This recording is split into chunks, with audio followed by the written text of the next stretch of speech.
Good morning, good morning, good morning, good people, fellow humans. And as always, we spell it Huemonds. Let's have our cup of morning coffee together. Not too shabby. Okay, it's Monday, February 2nd, 2026, about 6 o'clock in the morning here in southwestern Nevada, southern Nevada. In hard scrabble, sharp-elbowed, rootin' tootin' packing people at the convergence of 60 miles that way is Las Vegas. 60 miles that way is Death Valley. 70 miles that way is Area 51. And the brothels are 10 miles that way.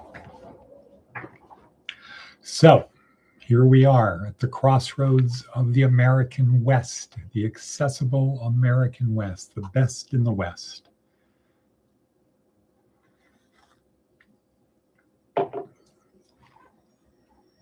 Right, here we are. And here we are, we few, we happy few, we band of brothers.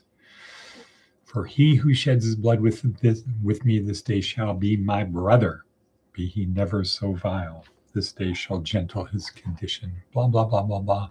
And gentlemen in England shall feel themselves accursed. They were not with us here on St. Crispin's Day. Huzzah. Okay. So it is Monday, the beginning of February. More importantly, or maybe no, it's not more importantly, this is day 1 of week 2 of our neuroscience-oriented approach to success. Day 2, week 1. Day 1, week 2.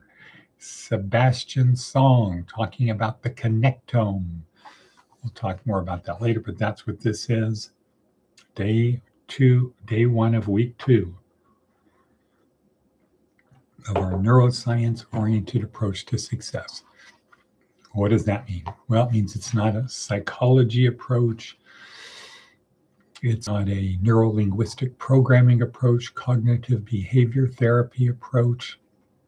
It's not a spiritual approach. It's not an astrological approach. It's not a meteorological approach. It is a neuroscience approach, which means what's going on in the cells of your brain. What is going on a subcellular level. And the idea is if we understand that even a little, we can dial in who we need to be right now so we can be our best self and be on the best trajectory for what comes next. Because we have a belief that we do have a transcendent soul. That this is not all there is. Cool. Okay. So let's get into our worksheet. You can down below, a link to the worksheet down below while you're there. Share, click on the bell, thumbs up. You know the thing. You know the thing. Our theme of today is precision versus accuracy. Precision versus accuracy. We're going to learn about that from Seth Godin. But let's start with advice from an 80-year-old.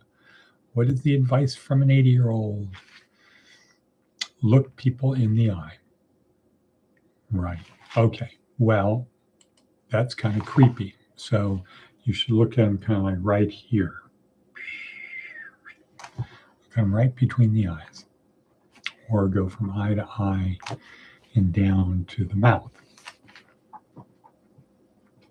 Right. Okay. Matticus von Atticus, Untersergeant Ordinaire, has appeared. He's on the scene. He's got a court thing today. Is your court thing today, Matt? We'll call him Matticius. Matticius. What tribe would he be from? Matikius from the Nonami tribe. No, the 10th. Okay, next Tuesday. Cool. All right.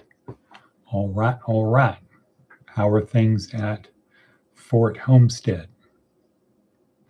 Or maybe we should call it at the Homestead. How are things at Der Homestead? You tell me. Okay, advice from an 80-year-old. Look people in the eye, but we're going to modify that to say right here. Maybe in your third eye.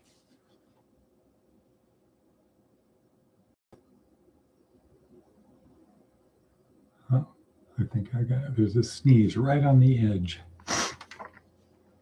Any second, the garbage truck should be coming by. Got Monday transition. Okay, so there's that. Let's see. That's advice from an 80-year-old. We talked about today's TED Talk is Sebastian Song talking about the connectome. We're going to talk about that in a minute. How about if we go to Seth Godin, precision v. accuracy, precision versus accuracy. Precision requires producing the same results each time, repeatable, measurable, dependable. Accuracy means hitting the target. The only way to consistently be accurate is to be precise, and there are plenty of precision methods that don't yield the most desired outcomes. Simon Winchester's book on precision is magnificent. As we enter a new age of automation, understanding the thrills and costs of previous revolutions adds a useful perspective. And you'll learn about the person who invented shoe sizes as well as the time Queen Victoria hit a bullseye with her rifle. The world we live in is recent and was created by a revolution in precision. We're still working on accuracy. Okay, so we have a world where we get the same results each time. It's repeatable, measurable, dependable. Is it accurate? Not so much.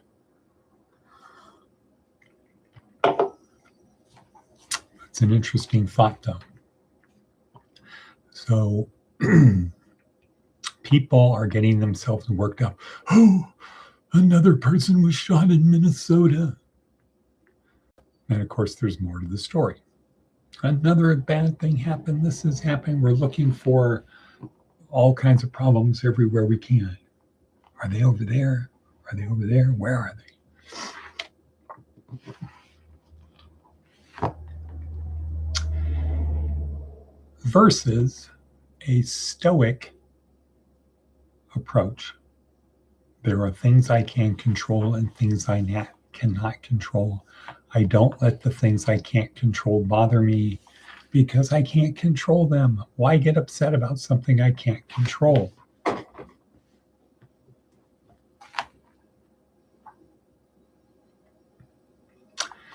Why get upset about things I can't control? Why point out stuff like that? Does that become repeatable? That now becomes our way of life. We're concerned about things we can't control, we have no part in, we don't know all the facts, but they give us anxiety. I'm worried about it. The country's going down.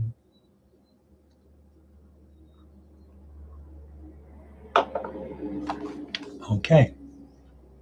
Moving right along. Let's see. Tim had a crisis. He lost his wallet. That is a crisis. Is it true? Is it true?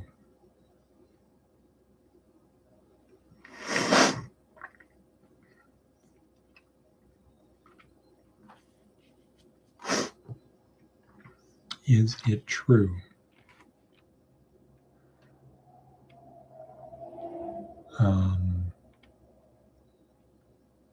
Beep bop or rebop. It's an interesting thing. A lot of thoughts going through my head about that. How can a guy lose his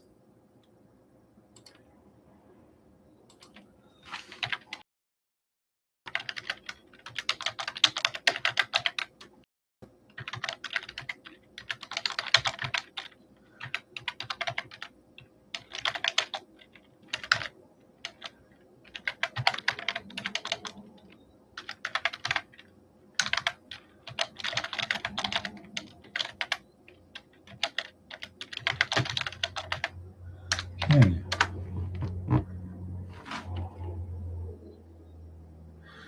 Okay, well, here we are, day 1, week 2. I am my connectome. What is a connectome? This is very, very important. What is the connectome? And why should we care? Well, our goal is to answer 2 questions. Who am I and why do I behave the way I do? And it turns out that a lot of being able to answer that question has to do with how much power our brains have. How about putting it that way? How much power our brains have. And all animals that have brains have some amount of power. And it kind of turns out that there's a direct relationship between brain size and power, the ability to figure stuff out, make things happen. It's a pretty straight line in that. And there are different kinds of brains also. So a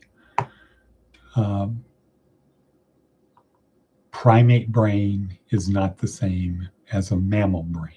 There are differences. And a mammal brain isn't the same as a non-mammal brain.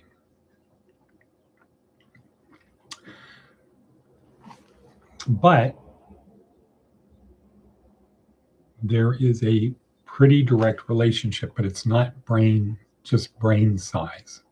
It's how many neurons there are, how many of a particular type of cell are in there. And different brains have different types of neurons. So humans have a lot more neurons per cubic centimeter than other creatures, other brains. And it turns out we have a lot more neurons than virtually any other animal. There's some dolphins, I think it's dolphins, that have more neurons. But Neanderthals had bigger brains too. So elephants have bigger brains, but they don't have more neurons. So it turns out there is a relationship between the two. And there's a field of study related to the connectome. So it's not just neurons, but it's neurons. How many other neurons do they connect to? And in humans, every neuron connects to maybe about 10,000 other neurons. So tightly packed and touching a lot of neurons. Versus the worm, TED Talk for today, C. elegans, correct. Atticus von Atticus, correct. The worm C. elegans, there's only about 33 connections per neuron. And it has, maybe it's 23. I think it's 23. 23 connections per neuron times 300 neurons. The connectome is about 7,000. Where in a human, we have 86 billion neurons, according to Susanna Herculano, 86 billion neurons and about 10,000 connections per neuron. So 300 times 23 versus 86 billion times 10,000. That's the difference between humans and worms. Our brains are have much more power. And it wasn't that we got this brain and figured out how to use it. The brain evolved over time. How do we know that? We know that by looking at things like fire pits and skeletons, fossils. So before there were fire pits, brains were, I think it's 1.5 pounds or a pound. Once we started getting fire pits, meaning people were what? Cooking their food, according to Susanna Herculano, the brains grew, not overnight, over millions of years. Brains grew. which means we had more neurons and more connections. Now, Susanna Herculano will tell you brains grew because we cooked our food. Brains, I think she would say, brains were able to grow because we cooked our food. They didn't grow because we cooked our food. Cooking our food enabled us to get calories, more calories in a shorter amount of time, which means we had more time to do other things that required thinking, other things like solving problems. We had to do other things like solving problems.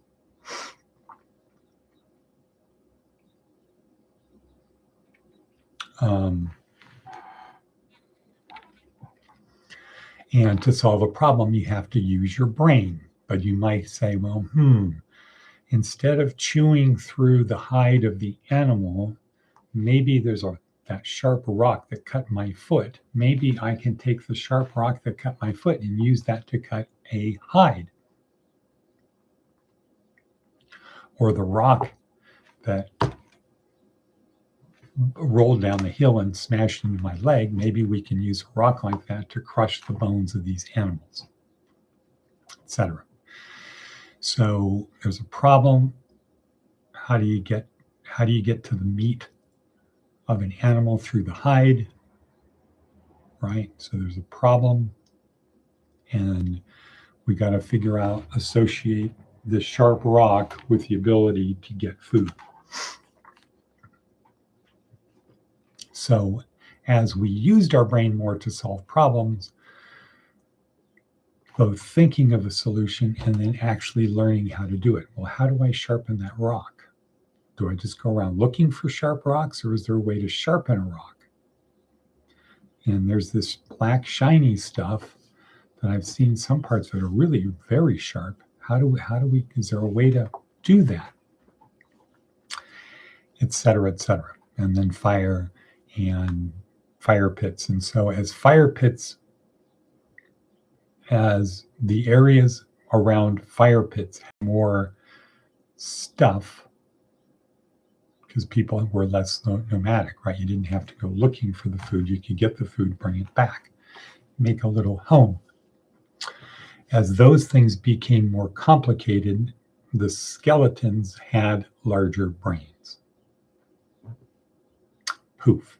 Now, if you are somebody who believes the Bible is the inerrant word of God, of course, this doesn't make any sense. Those are not real because the earth is only 10,000 years old. But if you believe in science, that the earth is billions of years old, and Homo sapiens have been around for about 250,000 years, and there were other humanoids, Neanderthal, Cro-Magnon, et cetera, et cetera, et cetera. Oh, the garbage truck is here.